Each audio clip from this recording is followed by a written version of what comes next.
Y en la agenda propia en el día de hoy, miércoles, un tema importante que es la salud. En este caso vamos a hablar de una entidad, una patología del sistema nervioso central, que es la enfermedad de Parkinson. Buenos días, doctora Angeri de Peña. Buenos días, un gran placer estar con todos ustedes. La gente oye hablar de Parkinson y ve los pacientes con las extremidades superiores temblorosas, falta de rigidez en la sujeción de los elementos de alimentación, de la vestimenta. ¿Por qué se inicia esa enfermedad? ¿Qué lo produce? Si se ha podido identificar. Bien, la enfermedad de Parkinson es una enfermedad degenerativa y crónica que está producida por una disminución en las células que producen la dopamina, las neuronas dopaminérgicas, lo que hace que el paciente tenga síntomas motores como los que ya menciona. ¿Por qué se produce esa pérdida de neuronas dopaminérgicas? Realmente no está determinado, no se ha podido lograr una causa, aunque en algunos casos, no en todos, se ha podido relacionar una causa genética en esos pacientes, pero no es lo más común, no es lo más frecuente. Un factor hereditario, familia hereditario. Que la descendencia va manifestando. ¿A partir de qué edad generalmente se adquiere o se hace visible lo que la gente cree que es la enfermedad? Que piensa que los temblores es cuando comienza la patología. ¿Es antes del movimiento? Sí, el Parkinson tiene síntomas tempranos y no tempranos, y tiene síntomas motores y no motores. Los síntomas más frecuentes son los motores, que son los que básicamente llevan al paciente a la consulta, pero en muchas ocasiones hay síntomas tempranos que el paciente pasa desapercibido. Dentro de esos síntomas está la pérdida del olfato, que se llama hiposmia, están los cambios en el patrón de conducta, sobre todo la depresión es muy frecuente, la constipación o estreñimiento, que también es muy frecuente en esos pacientes, y síntomas motores que son previos al temblor, como son la rigidez y lo que nosotros llamamos hipoquinesia y bradiquinesia, que son movimientos más lentos y menos amplios, menos articulados. Ya el temblor es un síntoma generalmente más tardío. ¿Cuál es la manifestación en la facie, en la cara del paciente? Muy importante, el paciente puede mostrar lo que se llama facie o cara hipomímica, que es un paciente que gesticula menos, es un paciente que pierde la capacidad de gesticular, pero también algo muy importante es que el paciente disminuye la velocidad de pestañear, se pestaña menos también. Esos son síntomas que usualmente los familiares lo asocian como que lo ven apagado, lo ven triste, y realmente no es que el paciente está en ese momento a lo mejor triste, sino que ya ha empezado a desarrollar la facie característica.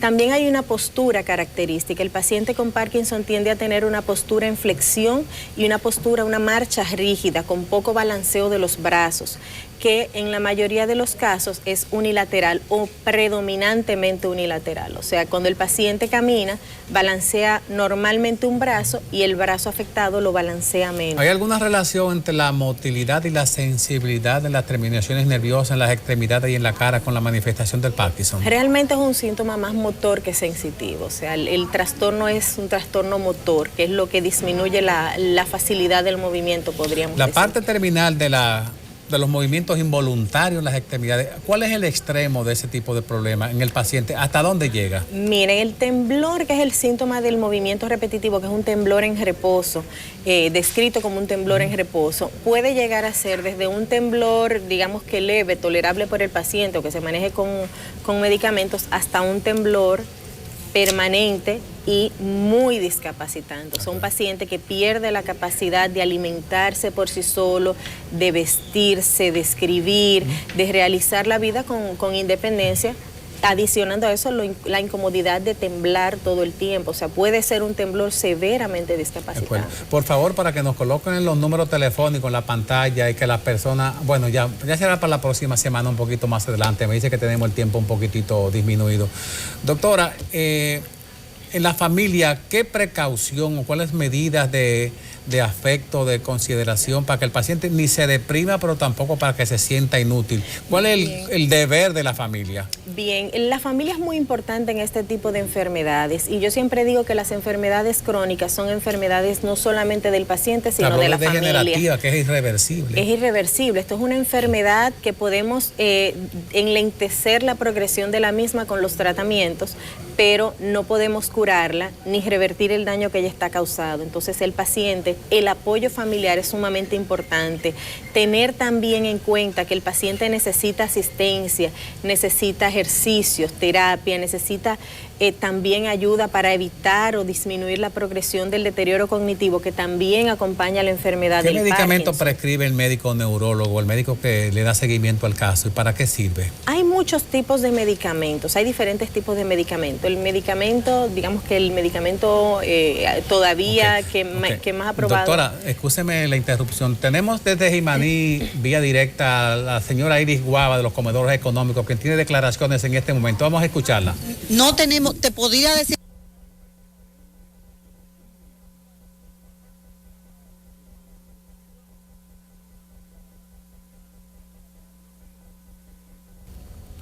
Bueno, ahí tenemos a la señora Iris Guava dando declaraciones en la comunidad de Jimaní, la frontera dominico-haitiana, en el plan operativo del gobierno dominicano llevando auxilio. Vamos a escuchar. Su estrés, pobreza y encima de eso un huracán que lo afectara de tal manera. ¿Dónde se va a depositar todo esto? En Puerto Príncipe. ¿Nacional? No, las autoridades haitianas tienen dispuesto. Se va a depositar todo, entiendo que es muy segura. Nosotros depositaremos ahí y a partir de ahí ya ellos se encargarán de hacer su logística y distribuir, porque ya eso es parte de sus funciones. Pero tenemos entendido, Nicolás, que el presidente, aparte de esto... Baja un paso. Espera que termine Yair. Bueno, los camiones están previstos a salir pienso que en el espacio de 1 hora ya van a salir los convoys, estamos esperando que llegue el ministro de Obras Públicas, el señor Gonzalo Castillo, y ya a partir del momento que él llegue, que entendemos que en 1 hora ya estamos alineándonos y saliendo. Gracias. Nicolás, tengo entendido que se le va a dar también seguimiento de los comedores. Ahí vemos las diferentes autoridades en la comunidad fronteriza de Jimaní entregando en el camino hacia Puerto Príncipe, entregar la donación del gobierno y el pueblo dominicano. Doctora Angeli, nos han robado el tiempo con esta transmisión, pero es parte de nuestra responsabilidad de mantener la sociedad al tanto de la información del día de hoy. Ya en la próxima semana completaremos la conversación del día de hoy, ¿de acuerdo? Un gran placer. Encantado, tenga buen día. Bendiciones. Bueno, de esta manera terminamos, vamos a la pausa y vamos a la parte de la despedida al final.